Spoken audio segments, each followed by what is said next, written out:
અને મારા ભાગના ડાળિયા તું ખાઈ ગયો તો યાદ છે તને? સુદામા કહે છે, હા કનૈયા, મને યાદ છે. આપણે કહીએ છીએ કે સુદામાને ભૂખ લાગી હતી એટલે સુદામા ખાઈ ગયા હતા. હકીકત એવી નહોતી. હકીકત એવી હતી કે ત્યારે જ્યારે ગુરુપત્ની ડાળિયા ભર્યા ને ત્યારે દરિદ્રતાનો યોગ ચાલતો હતો. દરિદ્રતાના યોગમાં પાત્રમાં ભરેલા જે ડાળિયા જે માણસ ખાય એના જીવનમાં ગરીબાઈ આવે. આ વાતની ખબર સુદામાને પડી એટલે નક્કી કર્યું કે મારું જીવન ગરીબાઈમાં જાય તો ભલે જાય, મારો મિત્ર કૃષ્ણ ગરીબ ન થવો જોઈએ.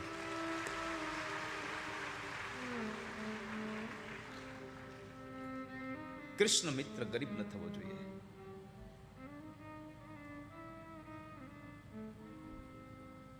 એટલે સુદામા બધા ડાળિયા ખાઈ ગયા હતા. આજે ભગવાન એની સામે બેઠા છે ને અહીં સુદામાના કપાળમાં વાંચ્યું છે શ્રી ક્ષય. જ્યાં લક્ષ્મી જ ન હોય શ્રી ક્ષય લખ્યું છે.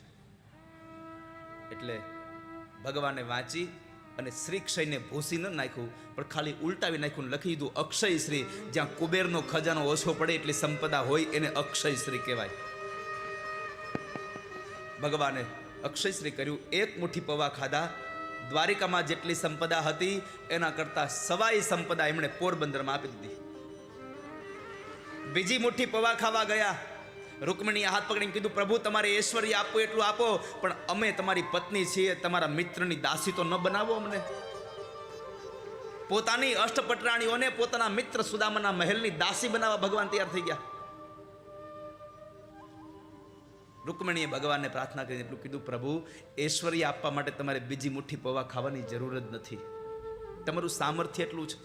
અને ત્રીજી વાત કરી, પ્રભુ આ બ્રાહ્મણના ઘરનો પ્રસાદ છે, અમને લેવા દો.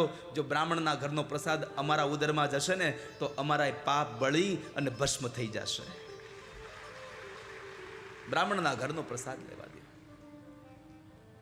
તમને બધાને કહું છું કે વર્ષમાં એક વખત બ્રાહ્મણના ઘરે જમવું અને બાકી વર્ષમાં સારું લાગે એટલી વખત બ્રાહ્મણને તમારા ઘરે જમાડવા. વર્ષમાં એક વખત બ્રાહ્મણના ઘરે જમવા જવું. અને કદાચ અહીંયા તમને ક્યાંય બ્રાહ્મણના ઘરે જમવા જવાનો મેળ ન આવે તો હું તમને આમંત્રણ દઈ જાઉં છું કે વર્ષમાં એકાદી વખત તથાસ્તુ વિદ્યાપીઠે આવી અને ત્યાં બ્રાહ્મણના ઘરનું ભોજન કરી જાજો વાલા.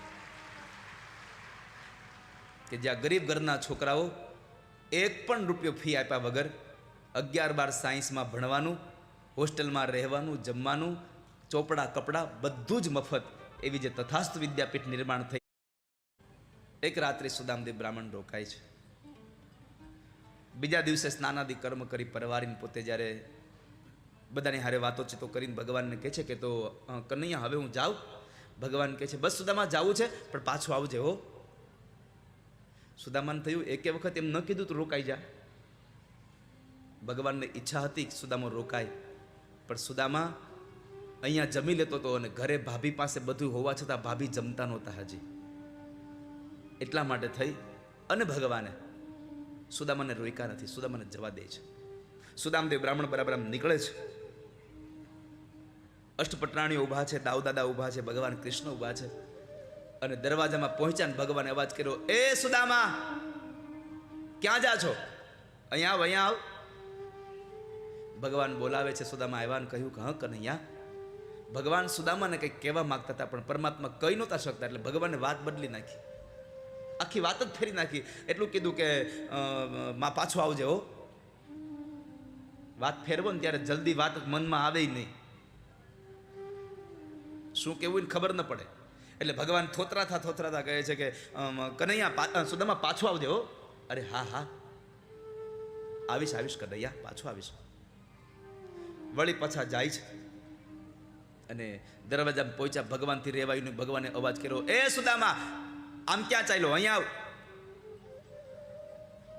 સુદામા આવીને કહે છે હા કનૈયા. ભગવાનને જે વાત કરી હતી ને એ કહેવાતી જ નથી. વારા ઘડીએ વાત બદલવી પડે. ભગવાન કહે છે કે સુદામા હું એમ કહેતો કે મારી ભાભીને મારી યાદ આપજે, મારો સંદેશો આપજે, એમને મારો સંદેશો આપજે. શબ્દ કનૈયા બોલ્યા એટલે સુદામા કહે છે કે કનૈયા બહુ આભાર હો તારો. હું તો તને મળ્યો ને એમાં હરખ ગયેલો થઈ ગયો, ભૂલી ગયો તારી ભાભીએ તારા માટે સંદેશો મોકલાવ્યો છે. અરે બોલ સુદામા શું કીધું મારી ભાભીએ? તો કહે છે સાંભળ કનૈયા, તારી ભાભી એમ કહ્યું છે કે एक मास द्वय पाख में दो एकादशी होई, सो प्रभु दीन दयाल ने नित प्रतिदिनी मोय। एक મહિનામાં 2 પખવાડિયા હોય અને 2 પખવાડિયામાં એક 11 આવે, પણ અમારા ઉપર તો ભગવાનની એટલી કૃપા છે ને, અમારે રોજ એકાદશી છે. જુઓ એની બુદ્ધિ તો જુઓ સુશીલાની. એણે એમ ન કીધું અમારે ભૂખા રહેવું પડે છે, એણે ભગવાનને સંદેશો આપ્યો અમારે રોજ એકાદશી છે પ્રભુ તમારી દયાથી. અને ત્યારે પરમાત્માની આંખો ભીની થઈ ગઈ અને ભગવાને કીધું સુદામા મારી ભાભીને મારો સંદેશો આપજે ને. એને એટલું કહેજે, હોની થી સી હો ગઈ अब ऐसी ना होई, भाभी तेरे भवन में अब नित्य द्वादशी होय. સુદામા મારી ભાભીને કહેજે કે અત્યાર સુધી જે થવાનું હતું થઈ ગયું, પણ આજ પછી તમારા ઘરમાં કોઈને ઉપવાસ નહીં કરવા પડે, તમારા ઘરમાં કાયમ માટે ભોજન થતું છે. જાઓ, કોઈને ભૂખ્યા નહીં રહેવું પડે, ચિંતા ન કરશો. સુદામદેવ બ્રાહ્મણ ઓળખી ગયા હતા, એટલે એણે કહ્યું કનૈયા આમ વાત ફેરવ કરો છો, એક કામ કરો ને, જે કેવું છે કહી દો ને. દુખે છે પેટમાં, કૂટે છે માથું, જે કેવું છે કહી દો ને, શું કામ એને વાત ગોળ ગોળ ફેરવા કરો છો? ત્યારે ભગવાન કહે છે સુદામા ખોટું નહીં લાગે ને તને? અરે અરે હું તારો મિત્ર છું કનૈયા, અને મિત્રની વાતનું જો મિત્રને ખોટું લાગી જાય તો મિત્રતા કામની શું? હું તારો મિત્ર છું, કહી દો ને. ત્યારે ભગવાને કીધું કે સુદામા આ તે પહેરું પીતાંબર મારું છે, તારી પોતડી ધોવાઈ ગઈ છે, પીતાંબર કાઢતો જા ને પોતડી પહેરતો જા, પાછો પોતડી પહેરતો જા.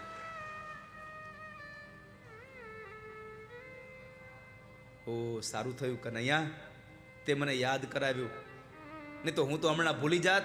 આ પીતાંબર પહેરીને વયો જાત તો મારું મન પીતાંબરમાં લાગી જાત, તો મારું મન ભગવાનમાંથી નીકળી જાત. સારું થયું તે મને આ પીતાંબર કઢવી લીધું. આપણે હોય તો શું કહી, આટલો રૂપિયો છે ને એક પીતાંબર નથી આપતો, પણ સુદામાએ એટલું જ કહ્યું, બે હાથ ને મારા થેલાવું તો તારી ખુદાઈ દૂર નથી, હું માંગુ ને તું આપી દે, ઈ વાત મને મંજૂર નથી, બે હાથ ને મારા ફેલાવું. હું બે હાથ મારા ફેલાવું, તારી ખુદાઈ દૂર નથી કનૈયા, તારી ખુદાઈ દૂર નથી. પણ જ્યારે પીતાંબર કાઢી અને પોતડી પહેરવા ગયા ને ત્યારે દાઉદ દાદાએ કીધું કે પ્રભુ શું કરો તમે? આ દ્વારકામાં આટલું આપ્યું ને અત્યારે આ પીતાંબર કાઢવી લો છો, ભલે ને પહેરીને જાય. ભગવાન બહુ સુંદર વાક્ય બોલ્યા છે કે મોટા ભાઈ કદાચ તમે કહો તો હજી પીતાંબર મોકલી દઉં, પણ મારો સુદામો જે પોતડી પહેરીને આવ્યો તો એ પોતડી પહેરીને પાછો જશે. કેમ? મારા સુદામાને અયાચક વ્રત છે, કોઈ પાસે માગવું નહીં આવું વ્રત છે મારા સુદામાને. પોરબંદરથી પોતડી પહેરીને આવ્યો હતો અને દ્વારકાથી પીતાંબર પહેરીને પોરબંદર જાય ને તો પોરબંદરના લોકો એમ કહે કે કેતો તો નથી માગતો, આ દ્વારકાથી પીતાંબર માગી આવ્યો અને મારા સુદામાને કોઈ માગણ કહે એ હવે હું ન સાંભળી શકું ક્યારેય.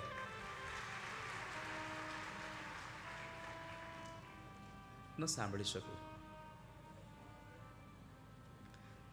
દાઉદ દાદા કહે છે પ્રભુ કહી તો દો કે મેં તમને પોરબંદરમાં આપી દીધું છે, એને શાંતિ તો થઈ જાય.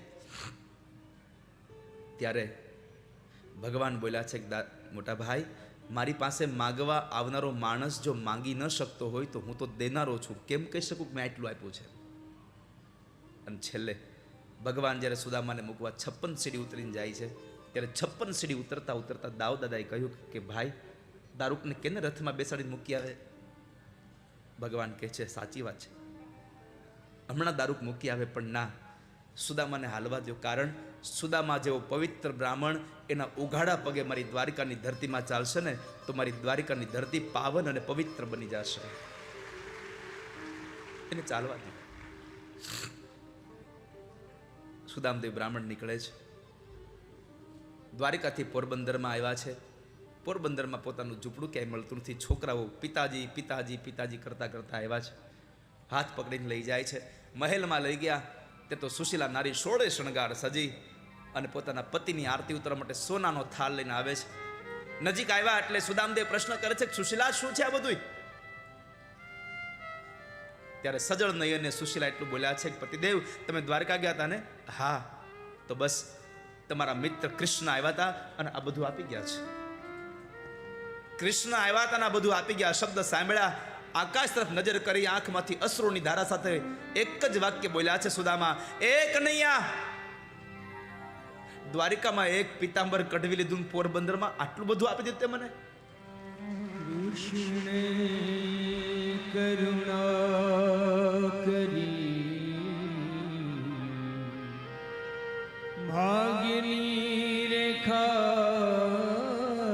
ફરી,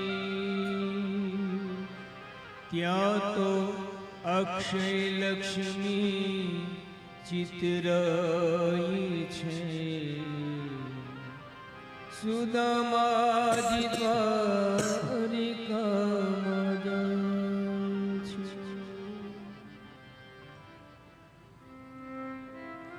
સુદામાએ પૌવા ભગવાનને અર્પણ કર્યા. સુખદેવજી મહારાજ કહે છે કે રાજા, આ સંસારનો કોઈ પણ જીવાત્મા સુદામ ચરિત્રની કથા ભાવથી સાંભળશે તો એના જીવનમાં ક્યારેય ઠાકોરજી ગરીબાઈ નહીં આવવા દે, ક્યારેય દરિદ્રતા નહીં આવે. એટલે પ્રભુએ દરિદ્રતા હરી છે. પ્રભુએ પૌવા હર્યા, ભક્તને તો ભૂપ કર્યા, ભગવાને રાજા બનાવ્યો. એ કથા સુખદેવજી મહારાજે બતાવી. ત્યારબાદ સૂર્યગ્રહણના દિવસોમાં દ્વારિકાથી ભગવાન પોતાની છાવણી લઈ અને કુરુક્ષેત્રના મેદાનમાં ગયા. અને વ્રજમાંથી પણ નંદબાબા આદિ ગોપ ગોવાળો બધા જ લોકો કુરુક્ષેત્રમાં આવ્યા છે. ત્યાં આગળ ભગવાન પોતાની સભા ભરીને બેઠા છે. અને એ સમયે ઉદ્ધવજી મહારાજે આવીને સમાચાર આપ્યા, પ્રભુ પ્રભુ. હા ઉદ્ધવ. સજળ નયને ઉદ્ધવ બોલ્યા છે, પ્રભુ, વ્રજથી બાબા આવ્યા છે, માં યશોદા આવ્યા છે. માં યશોદા અને બાબા નંદ આવ્યા છે. સમાચાર સાંભળ્યા, પોતાની સભાને મૂકી દઈ અને પરમાત્મા દોડીને ગયા છે અને માના પગમાં પડી બાબાને અને માને વંદન કર્યા છે. માં યશોદાએ ભગવાનને પોતાની છાતીએ લગાડ્યા. મૈયા, ઓ મૈયા. ભગવાન પોતે રડ્યા છે, માં યશોદા રડી રહ્યા છે. છાવણીમાં અંદર લઈ જાય છે. સિંહાસન ઉપર બેસતા કૃષ્ણ આજે યશોદાના ખોળામાં બેઠા છે, યશોદાની ગોદમાં બેઠા છે. અને માને કહે છે, માં માગો, શું આપું તમને? ભગવાને માગવાનું કહ્યું. યશોદાજી એટલું જ બોલ્યા છે, લાલા બહુ મોટો થઈ ગયો દીકરા. એમ કહેતો તો કા, માં મને ભૂખ લાગી છે, માં મને જમવાનું આપ, માં મને ઊંઘ આવે છે, મને સુવાડી દે. અને આ તમે મને કહો છો હું શું આપું? હા માં, તમે માગો કંઈક. અને ત્યારે માએ એટલું જ માગ્યું કે પ્રભુ, આપવા માગતા હોય તો એટલું આપજો કે તારી આ માનો અંતિમ સમય આવે ને ત્યારે આમ જ મારા ખોળામાં તમે બેઠા હો ને મારો પ્રાણ નીકળી જાય, મારી ગોદમાં તમે બેઠા હો ને મારો પ્રાણ નીકળી જાય. માં યશોદાને મુક્તિનું સાધન આપ્યું. માં દેવકીને પ્રશ્ન કર્યો, માં તમને શું આપું? માં દેવકીએ રડતા રડતા કહ્યું, પ્રભુ, હું માં છું એટલે તમારી પાસે માગું છું. મારા 6 દીકરાઓને કંસે મારી નાખ્યા છે, મારીને જોવા છે એકવાર. ભગવાને સુતલ પાતાલમાંથી એ દીકરાઓને લાવી માં દેવકીને એના દર્શન કરાવ્યા અને પછી કીધું કે હું તમને પણ માં મુક્તિનો માર્ગ આપું છું. મારા પિતાજીના માર્ગ ઉપર તમે પણ ચાલજો, તમને પણ મુક્તિ મળશે. ભગવાને અહીંયા સૌને મુક્તિનો માર્ગ આપી. અને ત્યાં આગળ સુખદેવજી મહારાજે કહ્યું કે કુરુક્ષેત્ર મેદાનની આ કથા સુખદેવજી મહારાજ રાજા પરીક્ષિતને વર્ણવી. 10મો સ્કંદને ત્યાં વિશ્રામ આપ્યો. અને એ વિશ્રામ થતાની સાથે 11મો સ્કંદ એટલે ભગવાનના સ્વધામ ગમનની કથા છે. પ્રભુના સ્વધામ ગમનની કથા છે. એકાદશમા સ્કંદમાં યાદવોના કુળનો નાશ થયો. ભગવાન કૃષ્ણના પત્ની જાંબવતીનો દીકરો સાંબ પોતાના મિત્રો સાથે એક વખતના સમયે બ્રાહ્મણો પાસે જાય છે. સ્ત્રીનો વેશ પહેર્યો છે અને સ્ત્રીના વેશની અંદર રહેલો એ સાંબ એના મિત્રો એને પ્રશ્ન કરે બ્રાહ્મણોને કે હે ભૂદેવો, આ સ્ત્રી અમારી સાથે આવી છે અને એ ગર્ભવતી છે અને એ તમને પૂછવામાં જરા સંકોચ અનુભવે છે. અમે પૂછીએ એના બદલામાં એને દીકરો આવશે કે દીકરી આવશે? અને ત્યારે ક્રોધિત થયેલા બ્રાહ્મણોએ કહ્યું કે યાદવો, તમારી મતિ ભ્રષ્ટ થઈ છે. તમે અમારું અપમાન કર્યું છે, માટે શ્રાપ દઈએ છીએ. નહીં દીકરો આવે નહીં દીકરી આવે, પણ તમારા યદુવંશનો ક્ષય કરી નાખે એવું હળ મુસળ પેદા થશે. યાદવો ગભરાઈ ગયા છે.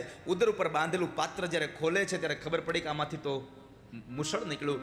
ઉગ્રસેન મહારાજેનું ચૂરણ કરાવી અને એને દરિયામાં ફેંકી દીધું. એ દરિયામાં ફેંકો જે ચૂરણ, એની જે વનસ્પતિ થઈ એ વનસ્પતિનું નામ છે એરકા. એરકા નામની વનસ્પતિ બહુ તીક્ષ્ણ હથિયાર, તીક્ષ્ણ ધારવાળી હોય. એક નાનો ટુકડો વધ્યો હતો, એક નાનો ટુકડો વધ્યો હતો અને એ ટુકડો એને જળમાં ફેંકો, એક માછલી ગળી જાય. માછલી બરાબર માછીમારના હાથમાં આવી જાય છે અને એ માછીમારે માછલી વેચી તો એક જરા નામના પારધીના હાથમાં આવે છે. અને પારધીએ જ્યારે માછલીને કાપે છે ત્યારે અંદરથી ટુકડો નીકળ્યો. એ ટુકડાને તીરની અણી બનાવીને પછી પોતે શિકાર માટે જાય. બીજી બાજુ કૌરવોની માતા ગાંધારીનો શ્રાપ હતો, એકલો મરીશ, અસહાય મરીશ અને તું પશુના મોતે મરીશ. આ શ્રાપ ગાંધારીએ આપેલો અને એ ગાંધારીનો શ્રાપ એને મળ્યો. આ બે શ્રાપને લઈ દ્વારિકામાં અનિષ્ટ થવા લાગ્યા છે. જ્યારે દ્વારિકાની અંદર અનિષ્ટ થવા લાગ્યા, દેવર્ષિ નારદ આવ્યા છે. નારદે સૌને ભગવાનના ભજનનું અને ભગવાનનો મહિમા ગાયો છે. નવયોગેશ્વરોની વાત બતાવી અને એમાં જ્યારે ભગવાન સૌ યાદવોને લઈ અને તીર્થમાં જવા તૈયારી કરતા હતા, આ વાતની ખબર ઉદ્ધવને પડી. ઉદ્ધવે આવી અને ભગવાનનું ચરણ પકડીને પરમાત્માને એટલું કહ્યું, દેવ દેવેશ યોગેશ પુણ્ય શ્રવણ કીર્તન સંહત્યે તત્કુલમ નૂનમ લોકમ સંત્યક્ષતે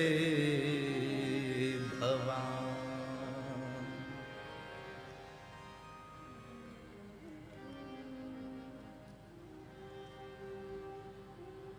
લોકમ સંત્યક્ષતે ભવાન. પ્રભુ, મને સાથે લઈ જાઓ.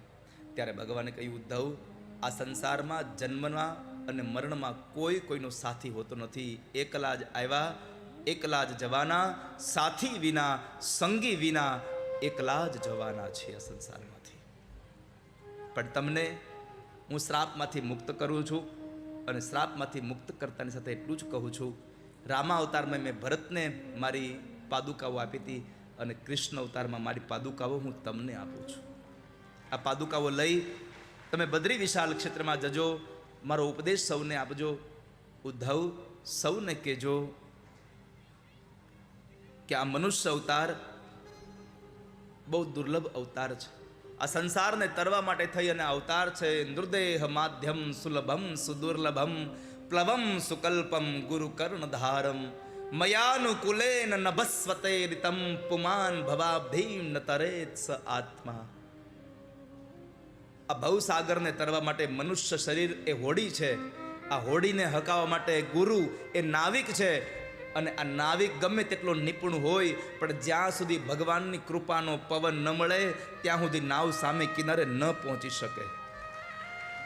માટે પરમાત્માને રાજી કરજો. ઉદ્ધવ, સંસારના લોકોને કહેજો સત્સંગ કરે. આ મનુષ્ય અવતાર મોંઘો છે. દુર્લભો માનુષો દેહો દેહી નામ ક્ષણ ભંગુર તત્રાપી દુર્લભમ મન્યે વૈકુંઠ પ્રિય દર્શન. આ મનુષ્ય અવતાર બહુ મોંઘો છે અને એમાં પણ ભગવાનનું ભજન બહુ દુર્લભ છે. પરમાત્માની કૃપા ન થાય ત્યાં સુધી પરમાત્માની કથા સાંભળવા ન મળે. પરમાત્માની કૃપા ન થાય ત્યાં સુધી પરમાત્માનું ભજન ન થાય આપણાથી.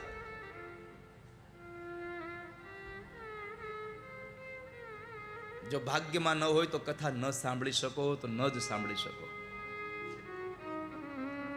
ભાગ્યમાં હોય તો જ તમે કથા સાંભળી શકો, નહીં તો સાંભળી ન શકો.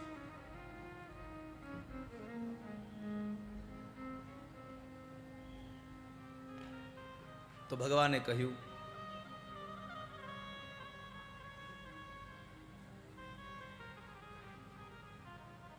ઉદ્ધવ, તમે શ્રાપમાંથી મુક્ત થાઓ છો. સાધુઓનો સંગ કરવાનું કહેજો.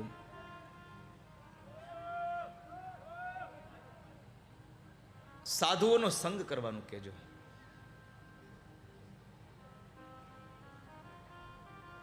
કોઈ યોગ્ય ગુરુના શરણે જાજો. ગુરુના શરણ વગર બધું નકામું છે. પરમાત્માએ એને ઉપદેશ આપી બ્રાહ્મણોના શાપને નિમિત્ત લઈ બધા જ યાદવોને લઈ ભગવાન પ્રભાસ ક્ષેત્રમાં ગયા છે. પ્રભાસ ક્ષેત્રમાં ગયા, પરમાત્માએ પોતાની કાળને પણ માયામાં લગાડ્યો અને એ માયાએ એવી માયા ફેલાણી કે યાદવો અંદરો અંદર જગડ્યા છે અને બાપ દીકરાને મારી નાખે, દીકરો બાપને મારી નાખે, આ દ્રશ્ય ભગવાન ઊભા ઊભા જોઈ રહ્યા છે. યાદવા સ્થળે સમાપ્ત થઈ અને ત્યાર પછી ભગવાન ચતુર્ભુજ રૂપ લઈ પ્રભાસ ક્ષેત્રના પીપળા નીચે ગયા છે. ત્યાં પરમાત્મા ડાબા પગ ઉપર જમણો પગ ચડાવીને જ્યારે બેઠા હતા ત્યારે જરા નામના પારધીએ એને પશુ સમજીને દૂરથી બાણ માર્યું અને એ બાણ વાગતા ભગવાનના પગના તળિયામાંથી રક્તની ધારા થઈ. જ્યારે જરા નામનો પારધી ત્યાં ભગવાન પાસે આવે છે, પરમાત્માને જોઈ અને રડી પડ્યો, પ્રભુ મને માફ કરી દો, માફ કરી દો, મારી ભૂલ થઈ ગઈ, હું ઓળખી ન શક્યો. અને ત્યારે ભગવાન બોલ્યા છે કે જરા ચિંતા ન કર, આમાં તારો કોઈ દોષ નથી. આજ તારો અને મારો હિસાબ અહીંયા પૂરો થાય છે. પ્રભુ, મારો શું હિસાબ? તો કહે છે કે રામા અવતારમાં તું વાલી હતો અને હું રામ હતો. આજ કૃષ્ણ અવતારમાં તું જરા બન્યો, હું કૃષ્ણ બન્યો. રામા અવતારમાં મેં તને બાણ માર્યું, તું કૃષ્ણ અવતારમાં તે મને બાણ માર્યું. આ તારો મારો હિસાબ અહીંયા પૂરો થઈ ગયો. બતાવો વાલા ભક્તો, પરમાત્મા કૃષ્ણ જેવો ન્યાયાધીશ આ જગતમાં ક્યાં મળશે બીજે? જેને બાણ માર્યું એના હાથનું બાણ પણ ખાવાની તૈયારી હતી એની. આટલો મોટો ન્યાયાધીશ છે એ ભગવાન. અંતે દારૂક આવે છે. દારૂકને કહે છે કે આ રથને છોડી દો અને તમે જઈ દ્વારિકામાં સમાચાર આપો કે આજથી 7મે દિવસે મારી દ્વારિકા સમુદ્રમાં ભળી જશે, સમુદ્રમાં સમાઈ જશે. એટલે દારૂકે જઈને સમાચાર આપ્યા. આખું દ્વારિકા શોકમગ્ન બની ગયું. ત્યાર પછી ભગવાન 125 વર્ષ રહ્યા ધરતીમાં. એમાં સૌ ઋષિમુનિઓ દેવતાઓએ આકાશમાંથી પુષ્પની વૃષ્ટિ કરી અને પરમાત્મા 125 વર્ષ આ ધરતીમાં રહી અને અંતે પરમાત્માએ પોતાની લીલા સમેટી. એ સમયે પોતાના શરીરમાંથી નીકળેલું તેજ ઉદ્ધવને આપેલા ઉપદેશ મુજબ ઉદ્ધવે પ્રશ્ન કર્યો તો પ્રભુ, સતયુગ, ત્રેતા અને દ્વાપરમાં તમે હતા તો ધર્મ તમારા શરણે આવતો તો, હવે તમે નહીં હોવ તો ધર્મ ક્યાં જશે? અને ત્યારે ભગવાન બોલ્યા છે, ઉદ્ધવ, કળિયુગમાં હું સદેહ નહીં હોઉં, પણ કળિયુગમાં વેદવ્યાસ રચિત ભાગવત એ મારું વાંગમય સ્વરૂપ કહેવાશે. મારા આ સ્વધામ ગમનની લીલામાં મારું પંચમહાભૂતનું શરીર માત્ર જઈ રહ્યું છે. મારું તેજ હું ભાગવતમાં પધરાવતો જાઉં છું અને ભાગવતના શરણે કોઈ પણ જીવ આવશે તો એનો ઉદ્ધાર કરવાની જવાબદારી મારી છે. ભુક્તિમ ચ મુક્તિમ ચ દદાસી નિત્યમ ભાવાનુસારેણ સદા નરાણામ. મારી જવાબદારી. એ પ્રમાણે પરમાત્માએ પોતાનું તેજ ભાગવતમાં પધરાવ્યું. ભગવાન સુધામ ગમન થયા. દેવતાઓએ ભગવાનનો જય ઘોષ કરીને પરમાત્માને વધાવ્યા છે અને કહ્યું છે, બોલીએ દ્વારિકાધીશ કી. ભગવાનનો જય ઘોષ થયો. ત્યારે પરમાત્મા 125 વર્ષ રહ્યા. એમાં 11 વર્ષ અને 52 દિવસ ભગવાન વ્રજ અને ગોકુળમાં રહ્યા. 14 વર્ષ ભગવાન મથુરામાં રહ્યા. અને સૌથી ભાગ્યશાળી આપણે ગુજરાતીઓ છીએ કે ભગવાન 100 વર્ષ આપણા ગુજરાતના દ્વારિકામાં રહ્યા છે. પ્રભુ આપણી ત્યાં રહ્યા છે. 100 વર્ષ ઠાકોરજી દ્વારિકામાં રહ્યા. બેટ દ્વારિકામાં ભગવાનનું રહેઠાણ હતું અને મૂળ દ્વારિકામાં પરમાત્મા ઓફિસ ચલાવતા હતા. એનું કાર્યાલય હતું જ્યાં 52 ગજની ધજા ફરકે છે. તો એ પરમાત્માએ સ્વધામ ગમનની લીલા કરી, એ કથા બતાવી અને એકાદશ સ્કંદને અહીંયા વિરામ આપે. પરમાત્માના 125 વર્ષની ઉંમરમાં પણ નહોતો માથાનો વાળ સફેદ થયો, નહોતો મોઢાનો દાંત પડ્યો, નહોતા આંખોનું તેજ ગયું. એના એ જ હાસ્ય સાથે પરમાત્મા સ્વધામ ગમન થયા હતા. પરમાત્મા પાસે માગો તો એટલું માગજો, પ્રભુ બીજું કાંઈ આપો કે ન આપો, મારું મૃત્યુ હસતા હસતા થાય ને એવી કૃપા કરજો મારા ઉપર. મારો અંત સમય આવે ત્યારે મારા ચહેરા ઉપર આનંદ હોય, હાસ્ય હોય, હું દુઃખી થઈને ન જાઉં, હું ખુશ થઈને જાઉં, એવી કૃપા કરજો મારા ઉપર. એકાદશ સ્કંદને વિશ્રામ આપી દ્વાદશ સ્કંદની અંદર સુખદેવજી મહારાજ રાજા પરીક્ષિતને કળિયુગનું વર્ણન બતાવ્યું કે કળિયુગના લોકો કામી બનશે, ક્રોધી બનશે, લોભી બનશે, આળસુ બનશે. રાજા, મેં તને કથા સમજાવી, ભગવાનની કથા સંભળાવી. હવે એક કામ કરો, તમારું મૃત્યુ નજીક આવી જાય એને બોલાવી લ્યો. કારણ મૃત્યુ પરમાત્મા સુધી લઈ જવાનું એક સાધન છે. 4 કહાર મેરી ડોલી ઉઠાવે, સસુરાલ જાને કા વક્ત હો ચુકા હૈ. હવે તમારા મૃત્યુને બોલાવી લ્યો. લ્યો, હું તમને એક મહામંત્ર આપી દઉં. અને સુખદેવજી મહારાજે કળિયુગનો મહામંત્ર આપ્યો. હરે રામ, રામ રામ, હરે હરે, હરે કૃષ્ણ, કૃષ્ણ કૃષ્ણ, હરે હરે. મહામંત્ર આપ્યો. મહામંત્ર આપી અને સુખદેવજી મહારાજે વિદાય લીધી. ત્યાર પછી અન્ય સંત ઋષિગણો જે હતા એમણે પણ વિદાય લીધી અને પરીક્ષિત મહારાજ ભગવાનના ધ્યાનમાં બેસી ગયા છે. દેવી ભાગવતમાં કથા છે કે પરીક્ષિતના દીકરા જન્મે જઈએ એટલી વ્યવસ્થા કરી હતી કે નાની કીડી ન જાય. પણ આ દુનિયામાં બધાને રોકી શકો, તમે કાળને ન રોકી શકો, ક્યારે મૃત્યુને ન રોકી શકો. તો બ્રાહ્મણો જે છે એ બ્રાહ્મણોના હાથની અંદર રહેલા ફળના પાત્રની અંદર તક્ષક નાગ કીડાના રૂપની અંદર બેસી અને અંદર જાય છે. અને જ્યારે અંદર જઈ અને પોતાના મૂળ રૂપમાં આવી અને તક્ષક નાગ પરીક્ષિતને દંખ દેવા જાય એની પહેલા પરીક્ષિતના શરીરમાંથી એક તેજ નીકળી અને સ્વર્ગમાં ગયું અને પરીક્ષિતનો જય જયકાર થયો. બોલીએ પરીક્ષિત મહારાજ કી. પરીક્ષિતનો જય જયકાર થયો છે. પરીક્ષિતના શરીરને, પંચમહાભૂતના દેહને માત્ર તક્ષકે દંખ આપ્યો. ત્યાર પછી સુત નામના મહાપુરાણી કહે છે કે હે શૌનક ઋષિઓ, જેમ ભાગવતનો પ્રારંભ સત્યમ પરમ ધીમહિથી થયો હતો, એમ ભાગવતનો વિશ્રામ પણ હું સત્યમ પરમ ધીમહિથી કરવા જઈ રહ્યો છું. નૈમિષારણ્યની પાવન ધરામાં સુત નામના મહાપ્રાણી 88,000 શૌનકાદિક ઋષિમુનિઓને પોતાની કથાના અંતિમ ચરણમાં લઈ જાય છે. અને હું પણ આ ટેટોડાની આ કથા અંતિમ ચરણમાં લઈ જાઉં. અંતિમ ચરણમાં લઈ જતા ભગવાનને પ્રાર્થના કરીને એટલું કહ્યું, નમસ્તે ભગવતે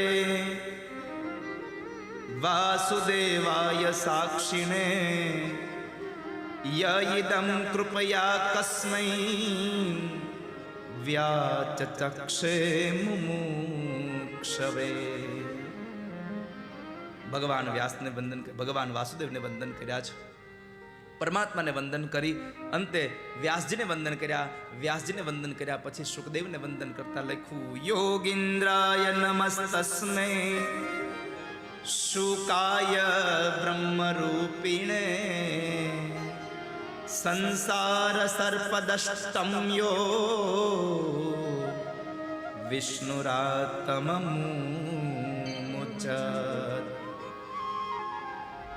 સુખદેવજી મહારાજને પ્રણામ કર્યા અને ભગવાનના ચરણોમાં પ્રાર્થના કરીને કહ્યું, ભવે ભવે યથા ભક્તિ પાદયોસ્તવ જાયતે તથા કુરુષ્વ દેવેશ નાથસ્ત્વં નો યત પ્રભુ. નાથસ્ત્વં નો યત પ્રભુ. હે ઠાકોરજી, એકલી કૃપા કરજો. આ અવતાર મળ્યા પછી, આ અવતાર પૂરો થાય પછી જે યોનિમાં જન્મ આપો ભલે આપો, પણ એટલી કૃપા કરજો કે બધી યોનિમાં અમારું ધ્યાન તમારા ચરણારવિંદમાં લાગેલું રહે પ્રભુ. અમારું મન તમારામાં લાગેલું રહે. અમારી જીભ સદૈવને માટે તમારા ગુણ ગાય. નામ સંકીર્તનમ યસ્ય સર્વ પાપ પ્રણાશનમ પ્રણામો દુઃખ શમન સ્તમ નમામિ હરિ.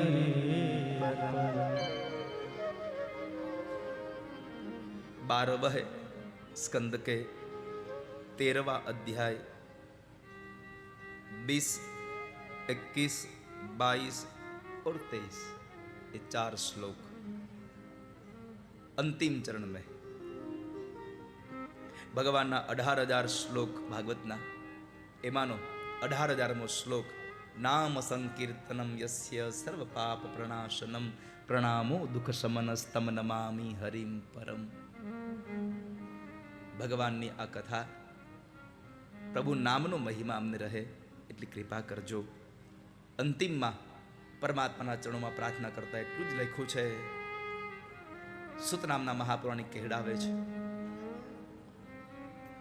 તેરી શરણ પ્રભુ તેરી શરણ